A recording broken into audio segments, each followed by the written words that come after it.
video conferencing via Google Meet.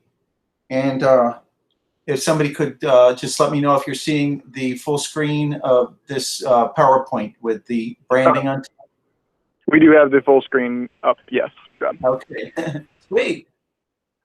Maiden voyage here. That's actually one of the best practices that I've noticed in all the video conferences, that you work in a team. So there's somebody who's kind of monitoring and or backing you up. So the teamwork between John and Dan is actually one of the best practices that we can highlight. Yes, and I forgot to mention Dan Hess, who's our social media guru and specialist. He's going to handle some of this presentation, and Art Parnell has been especially helpful in the technical aspects of it. So as I mentioned, this product is formerly known as Google Hangouts Meet. It's a little bit confusing because in the Assistant Secretary's calendar items, it still says Google Hangouts. And this platform competes with Zoom, but offers other features, and in many cases is more robust. For example, Hangouts only allows up to 10 participants. Meet, which you're on now, allows up to 250. And there's improved quality over Google Hangouts. For example, dialing in and joining calls, sending messages, and there's a gallery-like view for up to 16 participants. I know many of you are aware of all of this, but it's good to have it all into one presentation. So I'm going to talk now about features of the application for a few minutes. John, if I may interject, there's two things important to cover there. Neither the original Google Hangouts nor Zoom are approved for State Department use, State Department business. Yes, initiating it, although I understand if it's informal, we can participate. There's some gray area. Yes, that's correct. This is Ned Curry. So we've had front office meetings with some of like Daz Steinhelfer and such that are organized by the front office on Google Hangouts. So I just want a clarification on that guidance. Thanks. I think I'll let Art Parnell handle that in the Q&A at the end, if that's okay. Yep, absolutely. Thanks. All right, thank you. So some of the features include unlimited number of meetings. There's no quota. You can connect as often as needed. Invite up to 100 participants to a meeting, and so the invitation is via that code that you received in the calendar item. And premium features. Now there's a premium version of this, but right now it's conflated into the version that we're using now. But it's probable that down the road premium will be separated, and there will be additional features that and charges that we may have to analyze. And as I mentioned, the premium features that we're enjoying now, up to 250 participants, live streaming for up to 100,000, and the ability to record meetings. This allows users to save chat sessions to Google Cloud.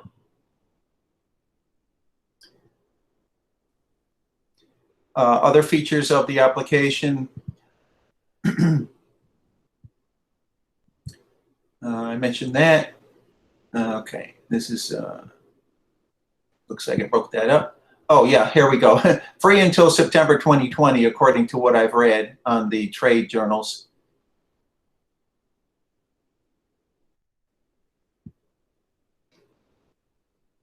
So a lot of people have questions about security, and now for this product, Google Meet, sent messages are encrypted, but the technology does not utilize end-to-end encryption for video calls.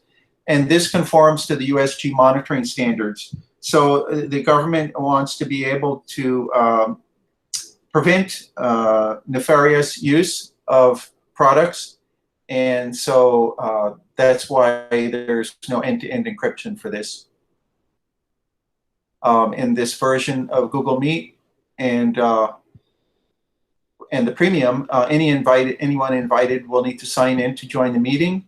And so it's a sort of security feature. And it has several protections that will likely hinder what people call Zoom bombing, such as requiring external users to be invited by meeting administrators. So this is another way to distinguish between Zoom. Live captioning is available during meetings, and so this is important for universal access. And I've tested the speech recognition technology. It's very robust. And one thing that I wanted to mention about that is the live captioning stream. I was not able to download it. So perhaps this is a feature that later on will be enabled, but that's one caveat if you're going to use it to make meeting notes. Compatible across many devices, desktop, laptop, Android, and iPhone, iPad. Conference room support using Google Meet hardware, and perhaps Art can talk about that, how that would be enabled once we get back in the office and there's interoperability with non-Google systems.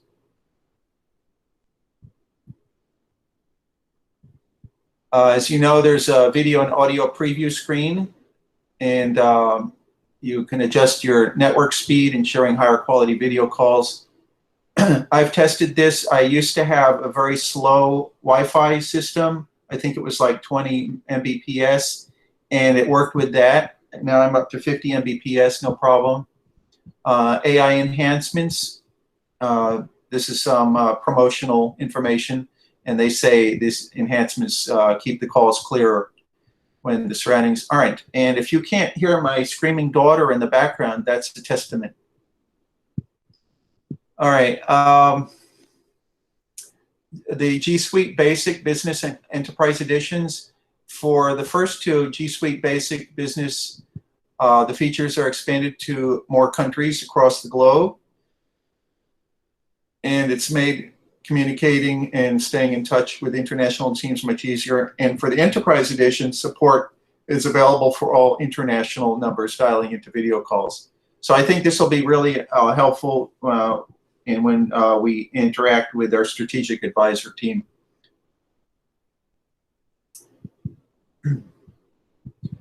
So there are some limitations. It doesn't work on Internet Explorer platform or Safari, at least in the latest versions. But as I mentioned, Android and iOS are still supported. Okay, about a little bit more about privacy and data protection. The platform adheres to privacy commitments and data protections, and it does not have user attention tracking features or software. It doesn't use customer data for advertising, which is important for governmental purposes, and it doesn't sell customer data to third parties.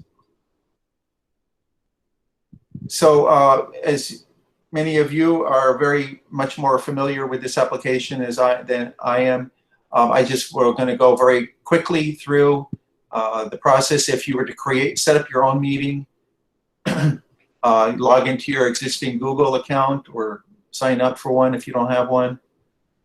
Send a link or a meeting code to anyone you want to join.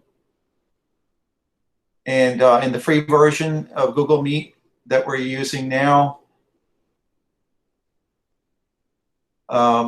guests need to create or sign into an existing Google account or join. And there's a typical code, that image there. And you would tap that meeting link from the invite, enter the meeting code, and call into the meeting. You can turn on closed captions very easily. And right now it's available in English only, these instructions. And video and audio preview screen, click your meeting code and adjust the camera and note via the preview who has already joined the meeting. So this information I think is very helpful for the newbies who are just coming on board in the future. And now Dan Hess, if you would, let's talk a little bit about etiquette. Yes, John, if you want to go ahead and bring up the 6 slides here. Oh, I'm not. I do apologize if there's any delays on this. My stream is somewhat delayed. So first and most important thing is if you are going to be doing a VTC, anything where using your webcam, just make sure that the space around you is clean and neat. We've had a few instances where there has been a mess on visible behind a presenter, and that's just not professional. So we need to just keep in mind what's in view of your webcam and make sure that that space around you is presentable. Minimize any kind of audio and visual distractions. Obviously, you can't predict, when your neighbor's going to run a lawnmower or when a child's going to run into the room and want something. But as much as you can, try to keep the space quiet, especially when you're speaking. On that note, keep yourself muted when you're not speaking. This is just a general courtesy and also serves to minimize any kind of, if you do have those kind of background distractions, minimizes the impact of those when you're not actively speaking. Can't much about what's going on when you are speaking, but yes. So if you're using a particular app, in this case, we're talking Google Meets, just learn and use the appropriate shortcuts. Control D will toggle your audio, so you can unmute and mute yourself with Control D. That's just a very quick way to cycle between when you are speaking and when you're not. Control E, if you should need to, will toggle video the same way. Generally, you don't need to do that, but good to know just in case. The other option, if you're uncomfortable with muting or unmuting yourself, there is most microphones, and you can set this up in Windows, have a push to talk feature where you can where the microphone is automatically muted unless a certain key combination is being pressed. I use one of the hotkeys on my keyboard that's bound to something like Shift page up or Control page up, something like that. There's a variety of ways that we can set that up, and we're happy to walk you through that if you think that's a preferable option to using the shortcuts. The advantage of doing that way is it will work in any app. You don't have to worry about memorizing, Control Shift M for Teams or Control D for Google Meets or anything like that. On the other end, when you're running a virtual meeting, you need to make sure that anybody who's required to be in attendance is accounted for before you start. John. If you're recording it, as a courtesy, you announce that in advance. There are certain legal implications to not doing so. So besides being courteous, it can keep you out of hot water if you're dealing with participants in certain states. Remind your attendees to keep your audio muted while not speaking, same thing I just covered. And if you have the shortcuts available, you can cover those in advance. Like I said, Control D to unmute and unmute yourself in Google Meets. If you're running a Google Meets meeting, this is a good time to run over that with every participant. Sometimes people will drop out or have audio issues, so just keep an eye on the text chat. That is the speech bubble looking thing in the top right of your screen. If you're running the presentation, you'll sometimes get questions through there, or somebody will announce that they're having technical issues, and it's just a good way to monitor the what's going on in the background.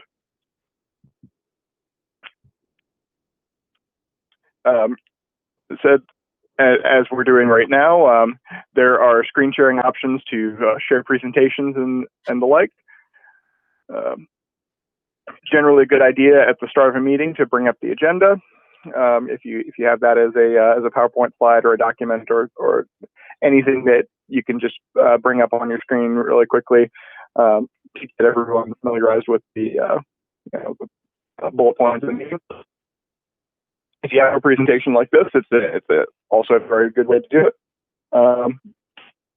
And just make sure that if you do launch screen sharing, that you've removed any kind of distracting elements, anything that might be running in the background, or other browser windows that you don't necessarily want to see personal information. I've seen that where somebody has launched an app and not in full screen, and they had credit card information in another browser window.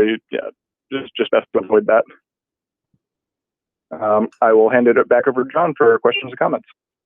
Awesome, Dan, and thank you very much. I know many people in the audience here probably have other tips for etiquette, and I'm happy to hear that if you can share that.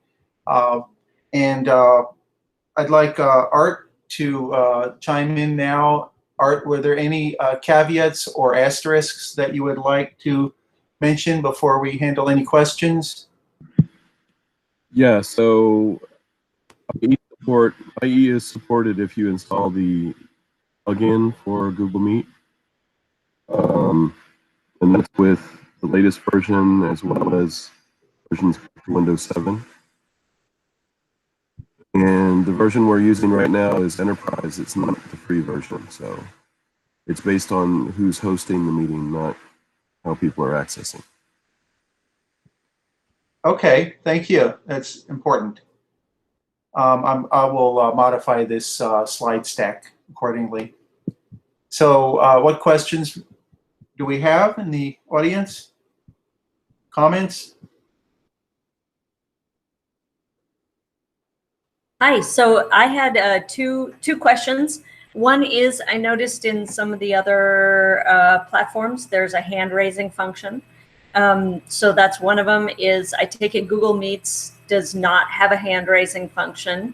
And if you can confirm or deny that. And the other is, what is the attachment function that I just saw in the meeting details? As far as the hand raising function, I don't believe Google supports that. You just have to rely on watching the chat window. Dan, do you have information on the other question? I'm sorry, I was having trouble hearing the other question. Can somebody repeat? So the other question is in meeting details down on the left. If you go down, like where you mute or unmute your yourself, and over to the left, meeting details, it says details of the meeting. It allows you to copy the joining information, or it says attachments. Oh yes, you can add attachment items from your Google Calendar on Meets. So if you set up the meeting through Google Calendar, you could add attachments for participants to download, that kind of thing. Okay, so like files, agendas. Yeah, so if you wanted to share the PowerPoint with the other participants that way, you could do it. That's a great one. We should add that to the slide deck. Yeah. Okay, anybody else? Go ahead.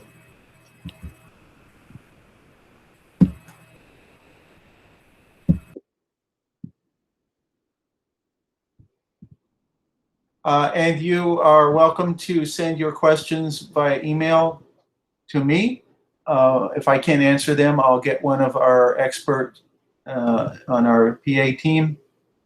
And we're still getting our feet wet in this technology, and the technology itself is transforming and advancing on a regular basis. So we're living in exciting times.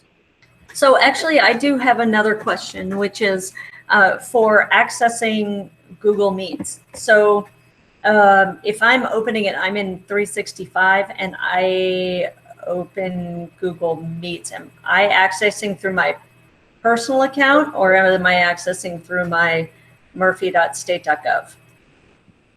You would be accessing it through any Google account that you're currently signed into. So if your browser is signed into your personal account, it'll access through there. If it's signed in through your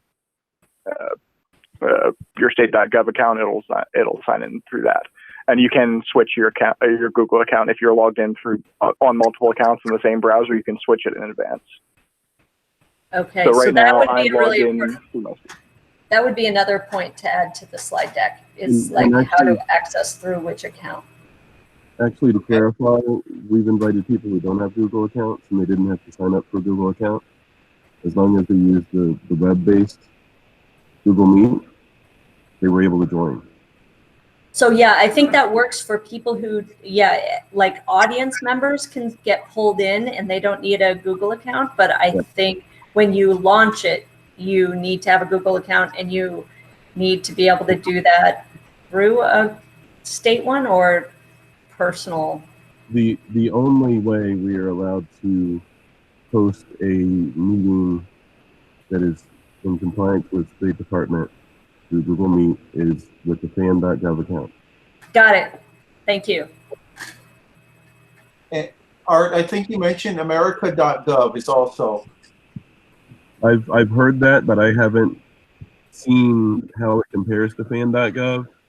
And Yeah, we don't have a lot of visibility on how that works. yeah, We know the fan works. IRM says fan.gov, so there's only one scant reference to America.gov. Okay. Well, so does anybody else have any follow-up or alibis? This is Ned. I'm just trying to understand this fan.gov because this is the first time I'm hearing of it.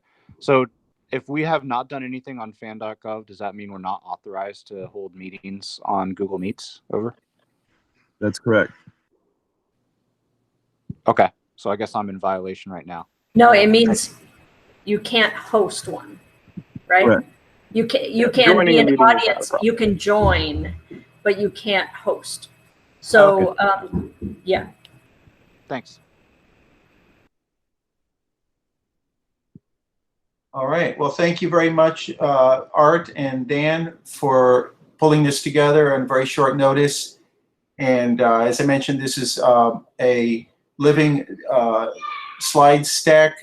We will keep this on our SharePoint, and you can refer to it for colleagues and new hires. Did anybody have any comments relating to public affairs at this point? Any consultation questions?